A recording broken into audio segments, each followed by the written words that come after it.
Pasemos ya, y para ir cerrando el tema del día de hoy y cerrar este tema de la lucha no violenta de momento, porque de esto vamos a seguir hablando constantemente, quiero cerrarla con algunas preguntas y respuestas. Y esto es muy importante porque las personas a veces me han llegado noticias, es decir, inquietudes, me han llegado emails o preguntas y preguntas que yo tenía, que tenían seres con los que hablo constantemente y me ponen de relieve sus inquietudes acerca del tema y quiero compartirla con ustedes. Por ejemplo, ¿qué razones existen para que la lucha no violenta pueda fallar? Esto es una pregunta que me hacen mucho. ¿Cómo es que qué puede pasar? ¿Está estudiado esto? ¿Se conoce exactamente cuáles son los motivos y las razones por las cuales puede fallar por mucho que se planifique la lucha no violenta? Y si existen, las vamos a poner acá. Solamente las voy a enunciar, no voy a entrar en mucho detalle, pero si alguien tiene a bien hacer preguntas en el chat o lo que sea, me dice y yo les respondo. Número uno, una de las razones principales están en la represión brutal y la violencia estatal. Esto es muy común cuando el luchador no violento, sobre todo al principio de la campaña no violenta, esto pasa mucho en los países, ha pasado a través de la historia, pero como vimos ayer, son más las muertes que causan las luchas armadas y violentas que la lucha no violenta y además mucho más la represión, pero además mucho más el éxito ante esta represión que el fracaso. Si mal no recuerdo, un 46% contra un 20%, es decir, 46% de la lucha no violenta tiene capacidad de éxito ante la represión contra un 20% de la lucha violenta armada o como quiera que sea. La segunda causa es la falta de unidad y coordinación interna. Esto es muy importante. A veces, como se vio, y eso lo vamos a ver más adelante en Cuba, es muy importante que haya coordinación y unidad entre las fuerzas de los activistas de esta lucha no violenta. Y esto tenemos que programarlo, prepararlo, entrenarlo, para que esto no sea un motivo más de que cause el fallo de la batalla no violenta contra dictaduras que son criminales. Tercero, el apoyo internacional limitado o contrario. Esto también es importante. Vemos como Biden, por en el caso Cuba, le abrió las puertas a la emigración masiva, creando un segundo, un tercero, un cuarto Mariel, Camarioca, Balcero, en fin, con esta emigración que ha habido en los últimos 3, 4 años después del 11 de julio. Y esto es otro motivo, la falta de apoyo internacional, porque las organizaciones internacionales están hoy en día creadas para servir a las dictaduras. Y es un hecho, están sirviendo a la dictadura porque vemos constantemente los emisarios de la OEA, los emisarios de la ONU, como van UNICEF, que tiene a Cuba como un ejemplo ante el mundo de lo que es el trato a la niñez y es una vergüenza. O la mujer en Cuba, que también la tienen como un ejemplo las feministas en el mundo. Y sin embargo, en Cuba vemos como damas, como las damas de blanco, como Berta Soler, son reprimidas, como la muchacha de ayer de 22 años que hablábamos, en fin. Otro motivo es la falta de apoyo popular masivo. Esto es algo que es común y es una de las fallas que hay, que no se logra involucrar al resto de la población. Yo le decía que con esto también tenemos que tener pendiente que la participación, solamente que aspiramos para tener éxito a través de la historia, que se ha aspirado desde un 7% a un 10% de la población. Si se consigue que en una sociedad como la cubana, que tiene alrededor de 9, 10 millones de habitantes, consigamos un 10%, hasta un 10%, la capacidad de éxito va a ser muy grande. Solamente un 10% es capaz de mover montañas, familia, si hacemos lo correcto y nos entrenamos en lo correcto. La quinta razón, si puede pasar a la próxima diapositiva, acá está. La quinta razón es el aprovechamiento de la violencia por parte del sistema. El sistema se apoya en la indisciplina que tengan los activistas pacíficos, como pasó en Cuba, para imputarle causas que no tienen que ver con la lucha no violenta y justificar la represión. Esta es una de las causas por las que falla. Hay que tener mucha disciplina. Eso requiere de un entrenamiento, de práctica constante, de preparación entre los activistas, de mucha actitud esta de educación, muchos foros. Hay muchas plataformas que ayudan, mucha lectura entre los activistas, entre el cubano que se conozca sus derechos, conozca cómo hacer esta lucha no violenta para evitar que se aprovechen de la violencia. El número 6 es las circunstancias económicas sociales desfavorables. Por supuesto, una de las formas en que las dictaduras tienden a reprimir estas luchas no violentas es sacándote del trabajo, buscando reprimirte en el aspecto social de que estos CDRs, estas formas de presión social que tiene la dictadura sean efectivas Las causas económicas es que no tengas ingresos económicos para mantener a tu familia si eres un activista pacífico. Eso pasa mucho en Cuba. Los activistas en Cuba no encuentran trabajo, es una realidad. Y esto es una de las causas por las que falla. El séptimo, la adaptabilidad del régimen. El régimen rápidamente busca la forma de ganar tiempo, de hacer negociaciones fallidas con personas que no están preparadas políticamente para enfrentar esta lucha y esta campaña no violenta. Esta es una de las causas. Tenemos que entender que el régimen va a buscar sus alternativas, tiene sus tanques pensantes, tiene sus medidas ya programadas para enfrentar estas luchas no violentas, porque ellos también tienen acceso a los libros que hablan de esto y también preparan su estructura para repeler esta campaña no violenta. Para esto hay que prepararse y uno se puede preparar perfectamente.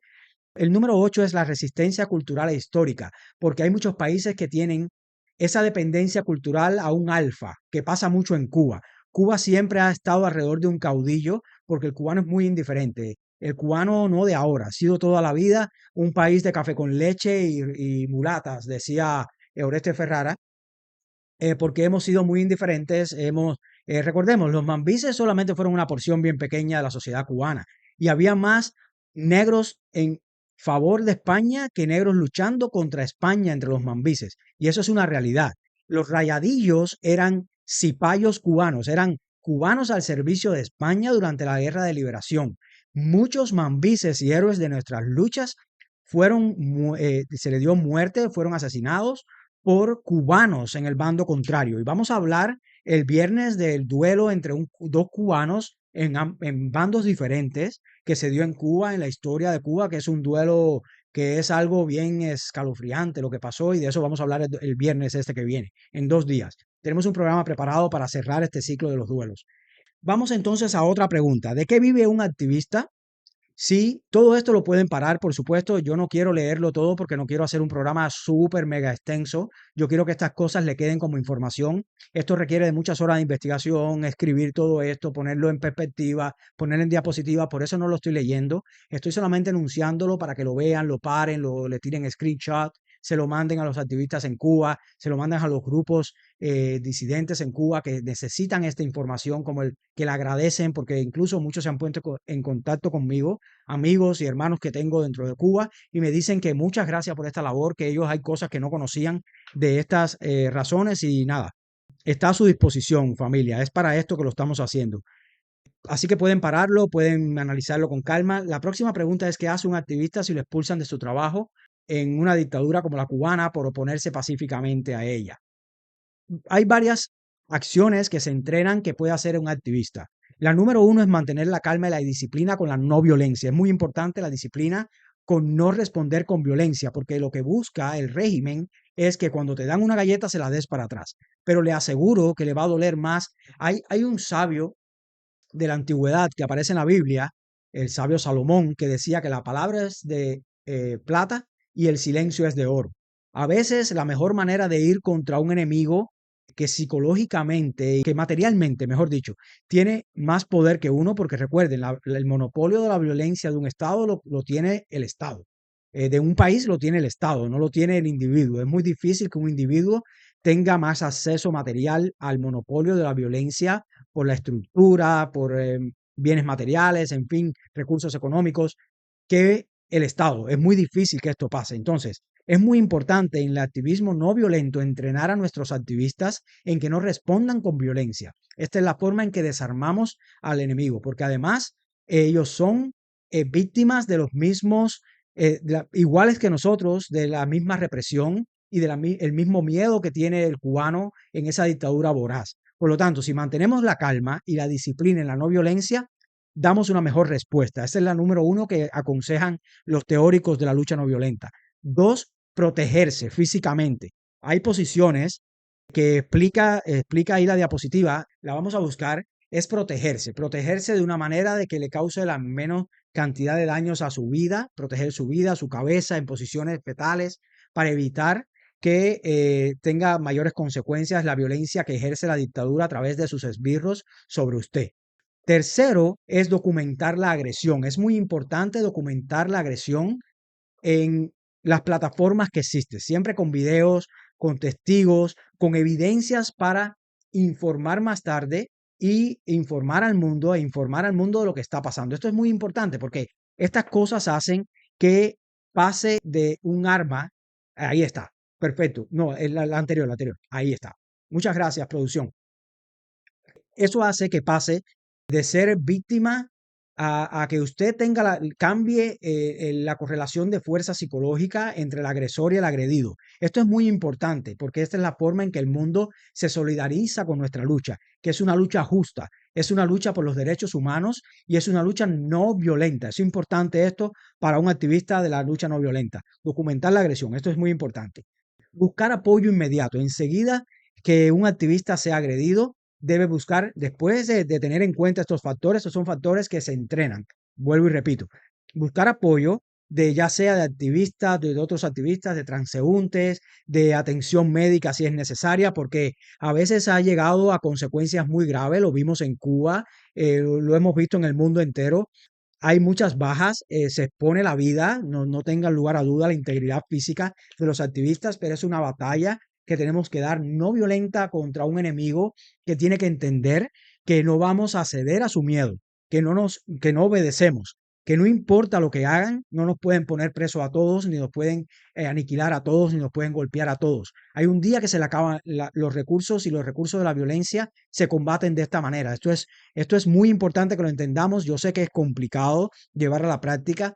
Yo sé que es naturaleza humana responder con violencia a la violencia, pero la realidad es que estamos enfrentando no a la persona que está al frente, que es otra víctima. Estamos enfrentando a una dictadura terrorista que no va a tener ninguna compasión en aniquilarnos y que tiene el poder económico de hacerlo, por lo tanto, y la capacidad material de hacerlo, porque es una realidad. Dominan un país por las armas y por esas se sostienen durante 65 años. Por lo tanto, es muy importante todo esto entenderlo, hablarlo, entrenarse en estas alternativas. La número 5, mejor dicho, denunciar la agresión. Inmediatamente es importante, después de documentada, que usted tenga los videos, como hacen muchos activistas. Esto lo están haciendo en Cuba muchos hermanos nuestros, sobre todo los periodistas independientes. Lo pusimos el lunes, creo que fue, el video de este periodista de Cubanet, donde él filma a estas dos esbirros, a estos dos utensilios de esa dictadura que fueron a acosarlo a su casa para decirle que dejara de hacer activismo pacífico y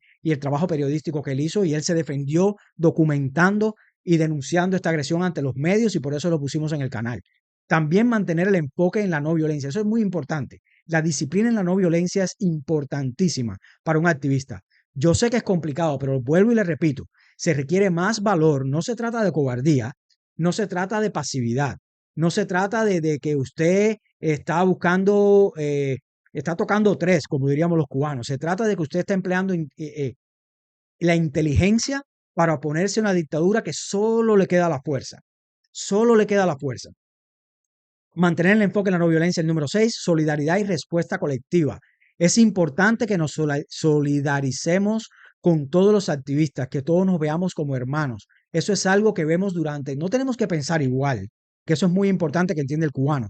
No tenemos que pensar igual, pero tenemos que tener objetivos comunes y causas comunes. Es por la causa que usted lo hace por sus hijos, usted lo hace por sus mujeres, por su familia, por sus hermanos, por sus vecinos, por usted mismo. Usted le está dejando un futuro mejor, sobre todo a esa tercera generación que está muriendo después de haber sido cómplice durante mucho tiempo. Están bienvenidos a la causa. Ustedes son parte importante de esto. Estos ancianos que permitieron con pasividad que les robaran los bienes, que les robaran la vida y la libertad a muchos cubanos, hoy es día de que se cambien de bando y que entiendan que es la única forma de salir de este régimen de oprobio.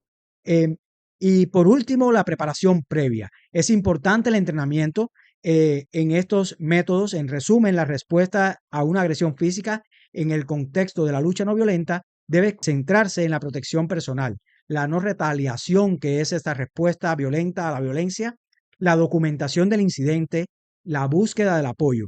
La clave es mantener la coherencia con los principios de la no violencia, incluso en situaciones extremas, para preservar la integridad del movimiento y su mensaje. Usted está luchando por una causa que es superior a usted, a su ego, a su físico, a todo, porque usted está luchando por lo que es sagrado para usted. Y eso se consigue, porque la mayoría de los activistas en Cuba que están presos hoy en día y que no claudican, están haciéndolo por un bien mayor. Y ellos lo conocen, lo saben. Hay casos miles en Cuba de hermanos que están dando lo mejor de ellos, su libertad, su vida, están dispuestos a darlo todo, hacen huelgas, que son recursos de la lucha no violencia para precisamente para combatir de manera no violenta esta dictadura cruel. ¿Qué pasa? Que es otra pregunta que hace un activista en caso que pierda el trabajo. ¿De qué vive un activista que lo expulsan de su trabajo en una dictadura por oponerse pacíficamente a ella? Aquí vemos los puntos. Uno, redes de solidaridad. Esto es muy, muy, muy importante. Las redes de solidaridad son redes que se establecen, que se han establecido en los países socialistas, los países que han aplicado la lucha no violenta, donde en una casa cocinan para varios, sean familiares o no. Las iglesias contribuyen reuniendo medicinas para los enfermos, para proteger la vida, darle alimento a los desvalidos, a los segregados por estas dictaduras. Estas redes de solidaridad se establecen en los barrios, se establecen entre los activistas, entre los grupos de activismo pacífico y pro derechos humanos en los países que esto ha pasado. Estas redes de solidaridad son muy, muy importantes y es algo que hay que fomentar. Y es algo que podemos hacer incluso desde afuera también.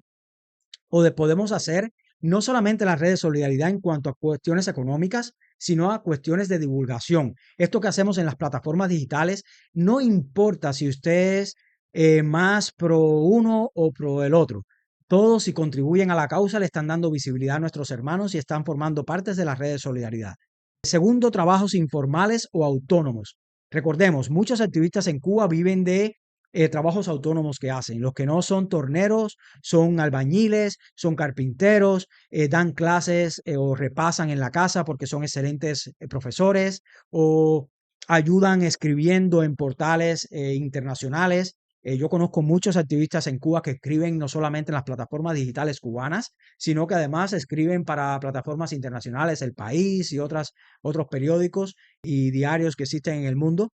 Estos son maneras de sobrevivir también fuera del sistema, apoyo internacional, que es lo que le decía anteriormente. Vamos a pasar a la próxima. Aquí está, ayuda de la diáspora. La ayuda de la diáspora es la ayuda del exilio, pero no solamente ese exilio que nos hacen ver que tiene que mandar dinero y comida y cosas para Cuba. Yo no envío nada a Cuba y los que me han contactado lo saben, mi familia lo saben mis amigos, lo saben mis hermanos, y no porque no quiera ayudarlos a ellos, lo quiero ayudar, por eso hago un programa como este, por eso estoy dando lo mejor que tengo a mi disposición para liberar a Cuba y para ayudar a esta libertad de Cuba.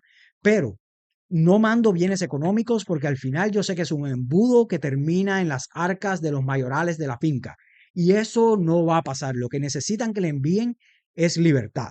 Pero esta ayuda de la diáspora, lo que más se refiere es a la ayuda que le podemos dar a nuestros activistas pacíficos y la ayuda que podemos dar en esta apoyo no solamente logístico cuando salen de Cuba. Tenemos muchos que han salido y que necesitan nuestra ayuda en apoyo a nuestros artistas. Esta ayuda es muy importante y cuando la pierden el trabajo en Cuba, hay formas de hacerle llegar a Cuba por vías alternativas a las del gobierno, dinero o capacidad económica para medicina, para bienes materiales que necesitan, que es una objetividad que necesitan en Cuba. Eso sí, podemos hacerlo a través de muchas alternativas que no voy a decir ahora porque ustedes saben y no quiero quemar ninguna, ni quiero que, aunque el régimen a veces sabe y por eso decomisa las ayudas que se han enviado desde acá, como los contenedores en plena crisis del COVID. Otra opción es empleo de ONGs y organizaciones internacionales. Sí, hay organizaciones internacionales que dan estas ayudas. Cada día yo confío menos en ellas, pero existen y pueden ser una plataforma de ayuda para cuando pierdan, que le hagan esta campaña económica y le eviten que trabajen. Reubicación o asilo. Esto es una alternativa extrema, pero que han tenido que, porque cada cual, aquí cada cual que vaya haciendo como puede, porque realmente yo entiendo, necesitamos patriotas como José Daniel y ese es el mensaje que tenemos que tener, como Berta, como Ángel Moya, como Félix Navarro, que se mantienen en la patria haciendo su activismo y que no se van a pesar de que la dictadura sería un alivio para ellos sacarlos y exiliarlos. Pero el que tenga que salir, que salga, porque realmente yo no critico a nadie que haga activismo desde donde pueda. Eso sí, que se mantengan haciendo activismo por los suyos. Ahí está el caso de Luis Robles, de lo que pasó, de lo que ha pasado, en fin. El apoyo puede venir también por ahí, en caso también de los familiares, como ha pasado con José Daniel, que tiene aparte de sus hijos acá, en fin. es una manera más de apoyar cuando esto pasa. Economía de resistencia. Es una economía que se establece para ayudar en caso de guerra de resistencia a familias completas que quedan abandonadas por la represión económica del sistema. Y por último, la ayuda familiar o personal que se le pueda dar a estas personas. Todo podemos contribuir. Ya entrando en temas ya más directos. ¿Es posible la lucha no violenta en Cuba? Sí es posible. Los factores de la lucha no violenta ahí están los desafíos de la lucha no violenta en Cuba específicamente, ahí están. No los voy a abordar. Si hay preguntas sobre eso, lo hablamos en otro programa. Ya me he extendido demasiado y realmente de alguna forma u otra he hablado de cada uno de estos puntos, pero aquí está bien desglosado para que lo puedan estudiar, para que si tienen preguntas me las hagan o lo busquen en los libros. Ayer le puse el website donde están toda esta información, las cosas más importantes. Hay otras que son de mi creación, pero la mayoría está en estos libros de la página web que es A. Einstein, como Albert Einstein, como el físico nuclear, aeinstein.org. Se los recomiendo. Vamos a pasar ya para ir finalizando a qué falló el 11 de julio. Esta es mi opinión de lo que falló el 11 de julio, que es algo que debemos aprender de nuestros errores para que no se cometan de nuevo. Adelante, por favor, con la diapositiva. Todo esto lo pueden ver después. Perdonen si no, disculpen si no me detengo en cada uno de estos datos, pero es que es muy extenso. Yo sé que es un contenido bien, bien profundo, bien tedioso a veces. Trato de darlo de la forma más didáctica que puedo y que mi capacidad me permite. Sé que hay otras personas que lo van a hacer mucho mejor que yo y espero que inspirarlos para que lo hagan, para que mejoren este trabajo porque realmente lo necesitamos. Cuba necesita predicadores de la libertad, del evangelio de la libertad. Y es a través de este contenido que evangelizamos a nuestro pueblo en ser libres. En fin, ¿qué faltó? Falta de liderazgo unificado. Obviamente, esto faltó una preparación, una visión que era muy complicada. Nadie esperaba el 11 de julio, es la realidad, y el que diga lo contrario, quizás esperábamos un estallido social, unas protestas, pero no como las que se dieron, que realmente fueron impresionantes, a todos nos conmovió y nos cambió Cuba para siempre. Ese es el Día de la Libertad Nacional, el día en que ya todos se quitaron la máscara y los que están con el sistema se desenmascararon, que reciben ayuda de los que nos fuimos, de los cimarrones que nos fuimos hasta ese día. Hay muchos que la siguen recibiendo y por eso siguen colaborando de manera abyecta con el sistema, participando en estas rendiciones de cuentas, en los CDR, en las votaciones y demás actos de estos histriónicos que hace la dictadura para mantenerse en el poder y dar imagen de control. Falta de liderazgo unificado, esto es muy importante y hay solución para esto. Reacción del gobierno, la reacción del gobierno fue inmediata, reprimiendo obviamente, que es lo que va a hacer el gobierno y lo que siempre es la respuesta primaria a un acto no violento. Esto falló. Desinformación y propaganda, esto es un hecho que no por previsible dejó de ser impactante. Cuando uno hablaba con muchos familiares en Cuba, muchos decían, nada, salieron dos o tres revoltosos que tiraron piedra, dos o tres delincuentes, dos o tres criminales, y eran no más que ese discurso que la dictadura implantó a través de sus redes, medios de desinformación masiva de lo que pasó el 11 de julio. Pues esto fue otra causa por la cual falló el 11 de julio en Cuba. Y estrategias no coordinadas. Ayer el hermano Mujica, que es un hermano masón y un activista por los derechos humanos, alguien que conozco desde Cuba, que también ha sido venerable de algunas logias y ha ocupado varios cargos, pero bueno, ayer decía Mujica que en Santiago de Cuba, que es de donde somos ambos, faltó la coordinación, porque cuando faltó ese líder, porque iba José Daniel, cuando a José Daniel Ferrer lo detienen saliendo de su casa en Altamira. Los que somos de Santiago sabemos la distancia de Altamira a Plaza de Marte, donde se encuentra el partido provincial. Y cuando estaba saliendo de Altamira, lo detienen enseguida porque sabían que él se dirigía allí, porque era el líder necesario para darle orientaciones estratégicas a esa masa de cubanos inconformes que, ténganlo por sentado, es mucho más grande y ha crecido a través de la represión de este gobierno. No crean que porque se han ido la mayoría de los cubanos y jóvenes de la ciudad o del país, esto se ha acabado. Al contrario, los que quedan están más recalcitrantes porque no tienen cómo escapar. Y para ellos trabajamos, porque son personas que tienen el total derecho de vivir en Cuba y de ser felices en Cuba. Pues nada, las estrategias no coordinadas, esto es algo que se entrena y algo que podemos entender qué hacer la próxima vez, cuáles son los símbolos del poder. Recuerden siempre, no tengo acá la libreta, el ejemplo que le puse ayer del poder. El poder se sostiene sobre determinados pilares Y si uno encuentra esos pilares, ahí planifica cómo ir destruyendo cada pilar, debilitándolo para que se caigan las estructuras del poder. Nadie tiene poder por per se. Eso no existe. Usted depende de que lo obedezcan. Y si nadie obedece, nadie manda. Cuando usted rompa las estructuras del poder a través de romper sus símbolos y las cosas que lo mantienen, usted tiene la batalla ganada. Y eso es lo que hace la lucha no violenta. Por lo tanto, la falta de coordinación fue una de estas cosas que evitó que nos mantuviéramos en los lugares de símbolo. Y como decía sabiamente ayer Mujica, decía, mira, se fueron del partido provincial ahí en Plaza de Marte para ir para Trocha. ¿A dónde van a Trocha? Si en Trocha no hay nada, en Trocha lo que hacen son los carnavales. Y decía Mujica de manera jocosa ayer de que no había carnavales, que aquí iban a Trocha a buscar qué. Entonces ahí se disgregó todo y eso fue una estrategia no coordinada. Ahora bien, vamos a pasar a la próxima diapositiva. ¿Cómo superar el reto de unificar los diversos grupos de oposición en Cuba debido a factores como el ego, los recursos limitados y la constante represión del régimen? Esto es algo que se lo voy a dejar ahí, solamente voy a enunciar algunas cuestiones que es muy importante. El cubano tenemos esta idea del caudillismo que nos viene de antes.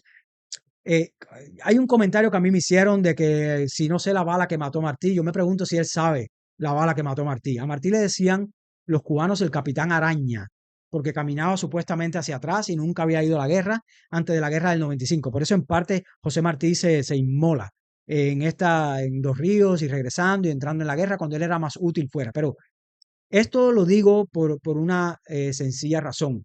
El ego entre los cubanos a veces va y nos juega en contra y a veces pasa no solamente entre los activistas que somos eh, absolutamente anónimos muchas veces, sino entre los principales líderes, ya sea en las redes sociales o sea dentro de Cuba. Es muy importante combatir el ego y entender que la causa está por encima de nosotros mismos, que no estamos sembrando un árbol para recibir la sombra nosotros, que si usted de verdad ama su patria, usted es capaz de sembrar un árbol para sabiendo que la sombra de ese árbol va a ser para sus nietos, para sus hijos, va a ser para el futuro, va a ser para la Cuba que soñamos. Por eso no queremos una Cuba violenta, por eso no queremos una Cuba que se desangre en una guerra entre hermanos, que al final somos todos víctimas. Queremos una Cuba construida desde el civismo y el conocimiento y combatir esa dictadura macabra, esa dictadura horrible, atroz, que nos ha impuesto Fidel Castro y su familia y su mafia. Para combatir esto es preciso tener claros los objetivos comunes, fijar un objetivo común, es la causa. Si estás en contra de la dictadura, estás a mi lado. No importa que seas del pensamiento de derecha, izquierda, centro, que yo el pensamiento de izquierda realmente le tengo mucha reticencia porque el pensamiento de izquierda es un pensamiento que toda la izquierda en mi modo de pensar, ese soy yo.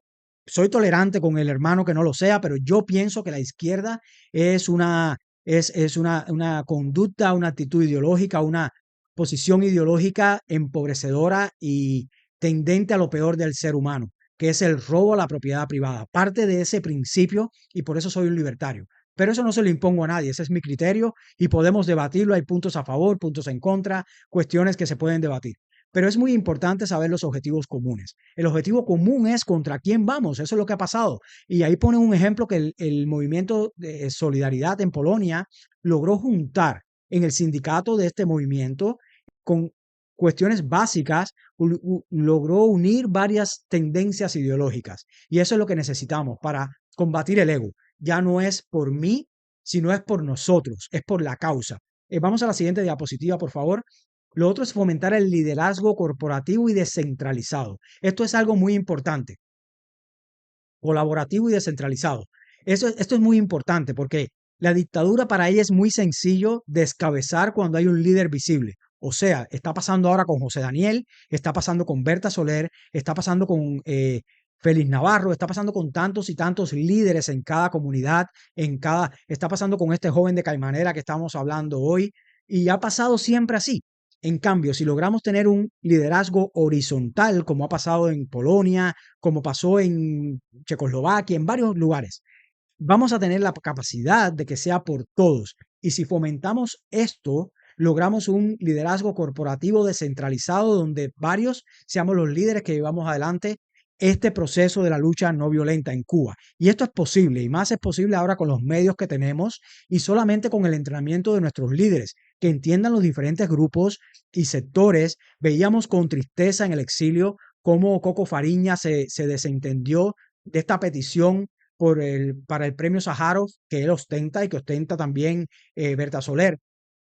Cómo se desentendió de esta solicitud del premio Sájarov de este año para el patriota y mi hermano José Daniel Ferrer García, por el simple hecho que participaba otra organización y otra dama a la que él le tiene animadversión y no sé qué situación hay entre ellos. Pero eso es muy triste, que usted sea capaz de poner por encima de la causa y del merecimiento que tiene este patriota, que además está en prisión injusta, en una mazmorra, en un gulag, que también él sabe lo que es eso, que es muy triste que ponga por encima de la causa sus intereses personales. Esto se elimina teniendo una conciencia de esta descentralización y un entrenamiento en que todos entendamos que la causa va primero y que no importa los errores que hemos cometido en el pasado, todos son bienvenidos siempre y cuando todos quieran aportar desde su posición a la causa. No tenemos que pensar igual, no tenemos que opinar siempre lo mismo, no tenemos ni siquiera que tener, no sé, una amistad. Tenemos que trabajar en torno al equipo, en torno a la causa común que es la libertad de Cuba y así lo vamos a lograr. Estamos en una guerra que es muy difícil, hermanos. Es una guerra contra una dictadura que es una dictadura que es la madre de las dictaduras latinoamericanas. Es la madre del pensamiento de esta basura que hay en toda Latinoamérica, que ha empobrecido a los pueblos, que tiene a Venezuela como la tiene, que tiene a Nicaragua como la tiene, que ha tenido a Argentina como lo que fue Argentina hasta que llegó el gran Milei, que ha tenido a Brasil con el Lula este, que son capaces incluso de ir contra la libertad de expresión a través de su Corte Suprema, demostrando que no hay tripartición de poderes en esa sociedad y que es una sociedad debilitada democráticamente. Esta dictadura cubana es la madre ideológica de todas esas dictaduras. Entonces estamos luchando contra un enemigo que es un leviatán. No subestimemos al enemigo, por lo tanto necesitamos ir por encima de nuestro ego, nuestros intereses personales, para poder tener la victoria y tener el éxito que necesitamos urgentemente para la vida de nuestros hermanos.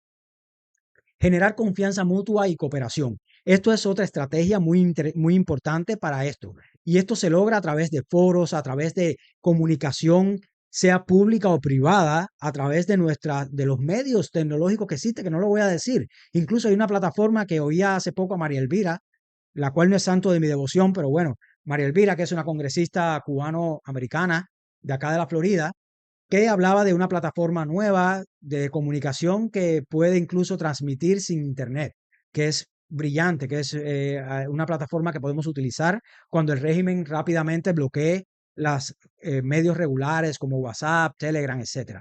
Vamos a pasar de diapositiva, por favor. Crear una plataforma inclusiva. Eso es muy importante. El discurso común. Vamos a concentrarnos en lo que nos une y no en lo que nos divide. Lo hizo Martí. Martí creó el Partido Revolucionario Cubano con la instrucción de que fuera desintegrado una vez que se lograra el objetivo. Porque el Partido Revolucionario Cubano no era un partido ideológico o no era un partido con ideologías que existían ya, anexionismo, reformismo, autonomismo, todas y cada una de las ideologías que existían en el siglo decimonónico cubano, que fue el siglo de las luces en Cuba, de la nacionalidad cubana. ¿Y por qué Martí hizo esto? Porque sabía que creando una plataforma en común lograba juntar a todos para el bien de todos en una nación que se creara a través de esto. Esto lo necesitamos, como el comer. Es función de nuestros líderes. Tenemos muchos líderes que están dando lo mejor de ellos. Por favor, vamos a entrenar a nuestros activistas y vamos a juntarnos en plataformas comunes con objetivos comunes. Esa es la forma de combatir esto. Cuando estas cosas se logran, y no son difíciles, porque puntos en común sí tenemos, incluso con actitudes como la que tuvo este activista cubano, Fariñas, que tuvo una actitud que para mí fue dolorosa, porque además se trata de alguien a quien quiero mucho, que es José Daniel Ferrer García, y que es un ejemplo de patriotismo, es el Martí moderno. Tenemos la suerte en la masonería de que sea miembro de nuestra institución, pero aun y cuando no lo fuera, es un patriota que nos enseña el camino y me dolió mucho su actitud. Pero bueno, él tendrá sus razones, supongo, pero espero que entienda lo importante de fomentar esta plataforma inclusiva y de apelar a la causa común, al patriotismo y la identidad nacional. Esto es algo que debemos hacer y es una estrategia a seguir. La próxima diapositiva, por favor. Formación y educación en tácticas no violentas. Esto es lo que estamos haciendo. Es necesario que todo el mundo comprenda cómo funciona esto. Seguimos. Internacionalizar la lucha. Lo estamos viendo en Venezuela. Les digo algo. Yo lo iba a poner hoy, lo que pasa es que había tantas cosas que hablar que no quise. Yo vi una entrevista que tuvo María Corina Machado el día de ayer o antier con una plataforma española que es muy buena, Fonseca, no me acuerdo cómo se llama en sí la plataforma, sé que el apellido de este influencer es Fonseca, que hace una labor muy buena de instrucción en las redes, en YouTube sobre todo, y tuvo una entrevista esclarecedora, cruda, de lo que está pasando actualmente en Venezuela y las posibilidades que tiene la lucha no violenta. Yo leí entre líneas la capacidad que tiene María Corina Machado de dirigir la lucha no violenta en su país. Y hablaba de esta lucha internacional que debe internacionalizarse. Y para eso hacen las marchas, hacemos las marchas en todo, donde quiera que haya un venezolano, la van a hacer ahora el 28 de septiembre, by the way. Aquí en Miami va a pasar también. El 28 de septiembre, este sábado, va a haber una marcha en todo el mundo para apoyar las marchas que van a haber en Venezuela, para apoyar el cambio democrático y esta lucha no violenta. Esto es internacionalizar la lucha, que todos somos muchos los embajadores de la realidad cubana en el mundo. Siempre pasa en el mundo que encontramos un cubano en los lugares más insospechados, porque cubanos estamos donde quiera, porque es una égira, somos los judíos modernos que también le está pasando a Venezuela. Pero en fin, a donde quiero llegar es, todos tenemos el compromiso con nuestra patria. Si de verdad queremos a nuestros seres queridos que quedaron atrás, valga la redundancia, queremos, quiero, a estos seres queridos que quedaron atrás, no es enviándole limosnas, que sabemos que son limosnas. $100 no resuelve la realidad de estos hospitales llenos de cucarachas, ni de estos delincuentes en el poder, ni de los baches en las calles, ni de los oropuches. No hay nada que le podamos enviar, ni una escafandra para que se eviten de dengue, oropuche y cuantas cuestiones pasan en Cuba que son erradicadas en el mundo entero. La forma de nosotros ayudar es haciendo esta campaña cultural no violenta, internacionalizando nuestra lucha por la libertad de Cuba, nuestra lucha por nuestros hermanos. Y somos todos embajadores de ese dolor que llevamos dentro, que es ser víctimas del comunismo en un país que lo ha sufrido por 65 años. La dictadura más longeva del hemisferio occidental y del mundo en estos momentos.